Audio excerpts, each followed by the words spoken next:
सवाल देखो, यश ने एक टेस्ट में 40 अंक अर्जित किए।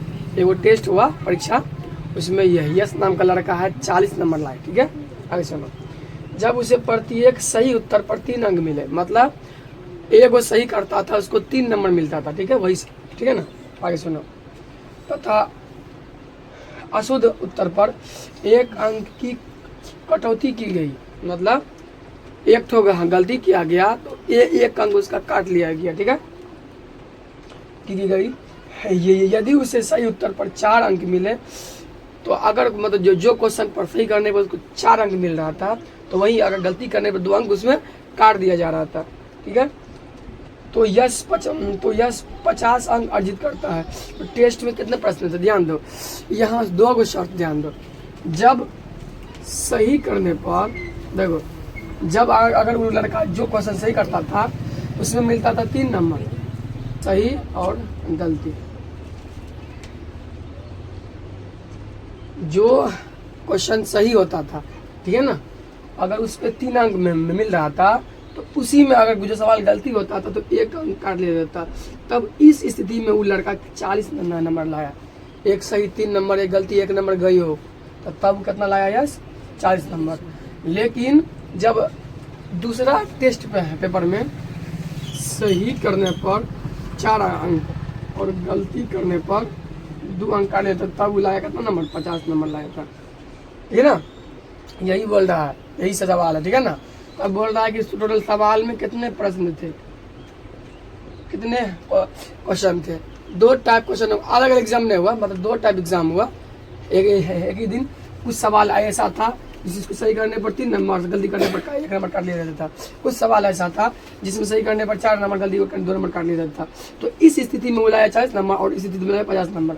जरा कितने टोटल एग्जाम में कितने प्रश्न थे? सवाल सब समझ गया? समझिए क्या बोल सवाल? चलो अब इसको सोल्व करते हैं। तो यहाँ आपको क्या लगा? तो हमको 2 चीज दिखाई पड़ा, एगो सही सवाल, एगो गलत सवाल। जो आपको लगा है वही मान लेंगे। ठीक है, सबसे पहले हम मानेंगे, माना कि क्या मान लेंगे? माना कि सही प्रश्नों की संख्या, सही प्रश्नों की संख्या बराबर x। क्या मान लिए? माना कि सही प्रश्नों की संख्या x मान लिए। अगर आपसे प्रश्न पूछा है तो प्रश्न में सही और गलत दोनों होगा ना रे। तथा गलत प्रश्नों की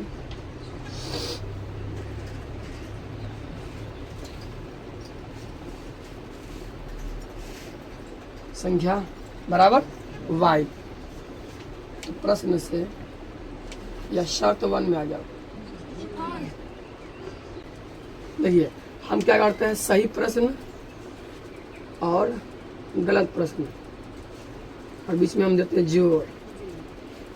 ठीक है, बराबर 40 दे रहे हैं, क्योंकि पहली स्थिति में सही प्रश्न और गलत प्रश्न उसका जब कि दिया तो उसको 40 नंबर आया। अब ये बताओ कि जब पहला स्थिति में जब प्रश्न सही हो रहा था तो उसको क्या नंबर मिल रहा था? 3 नंबर। मतलब 3 किससे गुना होगा? x से, क्योंकि x सही प्रश्न है। और 1 नंबर क्या कट रहा था? कट रहा था। तो 1 गुना y तो y ही रहेगा, इसलिए ये समीकरण कितना हो गया आपका? 1। बढ़िया ना। तो ऐसे अगर बनाएगा तो कितना हल्ला लग रहा है ना, हलवा है। ठीक है, शर्त 2 पे आइए। फिर आप x प्लस y बराबर इस बार 50 देना आपको, क्योंकि जो रुपये मिनट, क्योंकि फिर गुना भी करना है, हटा दे रहे थोड़ा सा। इसी यहाँ फिर इस स्थिति में सही प्रश्न और y प्रश्न बराबर 50 दिए। इस बार सही प्रश्न होने पर, सही करने पर 4 नंबर मिल रहा था और गलती करने पर 2 नंबर काट रहा था। तो ये दोनों समीकरण है। अब यहाँ से ले दो समीकरण ले लो। समीकरण 1 तथा 2 से तो इधर ओनली 3x माइनस वाई बराबर 40, 4x माइनस 2y बराबर 50। सुनना, यहाँ देखिए तो कोनो पार्ट बराबर है ये जो एक्स है उससे 3 का गुणांक है, एक्स 4 का गुणांक है, तो ये 3 4 बराबर ना है, कटना मुश्किल है, ना। यहाँ 1 वाई है, 2 वाई है, तो कटेगा न कटेगा। जब नहीं कटेगा तो कौन एक पार्ट को बराबर करना होगा। आप सब बताइए किसको करें बराबर, एक्स वाले पार्ट को कि वाई वाले पार्ट को? बोलो। चलिए एक्स वाला पार्ट बराबर करना है। देखो इसी को बोलते हैं विलोपन विधि, ध्यान रखना। जब देखो एक्स वाला पार्ट बराबर करेगा, इसका गुणांक इसके से गुना होगा। ये जो एक्स गुना करता 3 है ना, तो यहाँ 3 से गुना कर दो, ये 3 आप सबसे गुना होगा, ठीक है। नीचे में जो एक्स से गुना ये है, इसको ऊपर गुना कर दो, और ये 4 सबसे गुना होगा, ठीक। चलो अभी आने लगाना है बट्टे तब लगाएंगे जब उसका पार्ट को बराबर कर देंगे। अब 4 को सबसे गुना कर, 4 तिया 12, इसमें x तो x माइनस 4 गुना y तो 4y, क्योंकि 1 y है, 4 गुना 1 y तो 4 y रहेगा ना, बराबर 40 चौके 4 चौका 16, 160। 3 को आप सबसे गुना कर, ये 3 कैसे आया? ऊपर का जो x का गुणांक होगा वो नीचे आ जाएगा, नीचे का जो गुना होगा ऊपर चल जाएगा। अगर मान लो आप x वाला पार्ट बराबर नहीं कीजिएगा, आपका मर्जी है कि हम y वाला कर देंगे, तो y का गुणांक जो होगा वो नीचे आके सबसे गुना होगा, नीचे वाला जो y का गुणांक होगा ऊपर जाके सबसे गुना होगा। अगर y वाला पार्ट होगा तो इसका गुणांक कितना था? 1 ना, तो 1 यहाँ आया था, ये 1 सबसे गुना होता। अगर इसका करता इसका गुणांक 2 ऊपर जाके सबसे गुना होता, तब आपका y वाला पार्ट बराबर होता, तब उसको आप काट सकते थे। लेकिन अभी हम क्या किए, x वाला पार्ट को बराबर किए। देखो तो पहला हमें क्या होगा, 4 तिया 12x माइनस 4y, और 40 चौके 160, आप 3 चौके 12x है। देखो मिल गया, बराबर मिल गया ना। आप इसको दोनों जोड़ में है, नीचे दे देंगे, काट देंगे, यही तो होता है हिसाब। देखो 3 दूनी माइनस 6y, 50 तिया 150। अब इस सब बराबर हो चाहे ना, हमको जो बराबर चाहिए उनको मिल गया। अब यहाँ से बट्टे लगाओ, घटा चिन्ह देना है ना, घटाने पर माइनस, ई माइनस है तो प्लस, ई प्लस है तो माइनस, हमेशा चिन्ह का उल्टा देना है, ठीक है ना। प्लस 12x, जब माइनस दिया तो माइनस 12x, खत्म हो गया। Minus 4y plus 6y, minus plus हमेशा माइनस होता है। 6y में से 4y चल गया तो 2y बच गया, बराबर प्लस 160 माइनस 150 घटेगा, 160 में से 150 चल गया तो 10 बचा, ठीक। 2y बराबर 10। अगर यहाँ से y का मान निकालना होगा तो 2 गुना में है, उधर भेज दो, इसके बट्टे में आ जाएगा, तो 10 बट्टे में 2, y बराबर 2 का है 2 पंचे 10, y का मान क्या आ गया आपका 5, ठीक।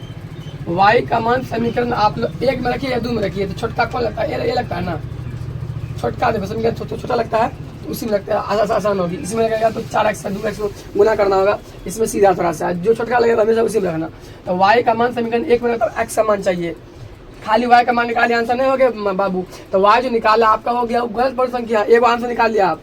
y क्या आपका गलत प्रश्नों की संख्या, मतलब 5 प्रश्न है, ठीक है। और सही प्रश्न कितना है, अब उनको निकाल जरूरी है ना, तो अब x निकालो। x कैसे आएगा? तो y का मान समीकरण 1 या 2 दोनों में से इसमें रखेगा तो x का मान आ जाएगा। तो y का मान समीकरण 1 में रख, तो y का मान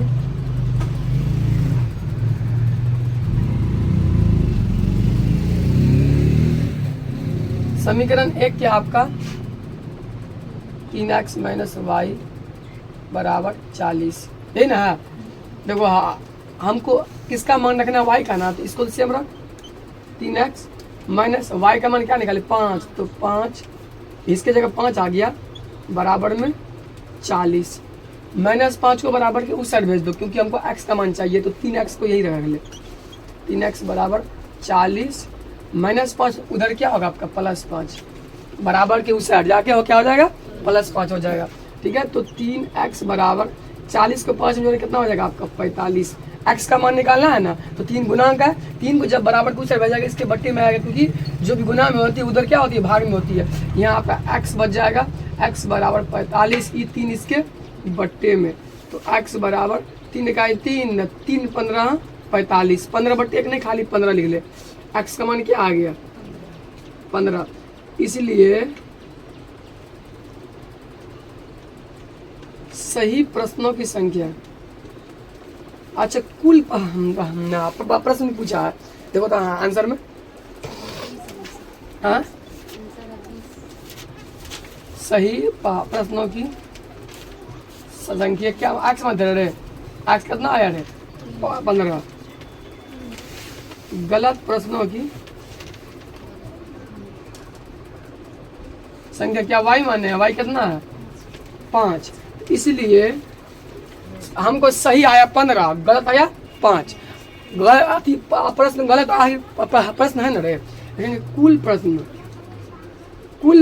प्रश्न बाबू का कैसे होगा, मतलब सही प्रश्न जो गलत प्रश्न तब ना होगा कुल प्रश्न। जैसे मान लो टोटल 30 क्वेश्चन, इसमें आप लोग 20 को सही किए, 10 तो गलती किए, क्या इसका मतलब जी जितना सही हुआ वही क्वेश्चन है, बाकी जो गलती हुआ कोई क्वेश्चन नहीं हुआ, वो भी क्वेश्चन नहीं हुआ ना रे। तो कुल प्रश्न में सही और गलत दोनों ज्वाइंट होगा।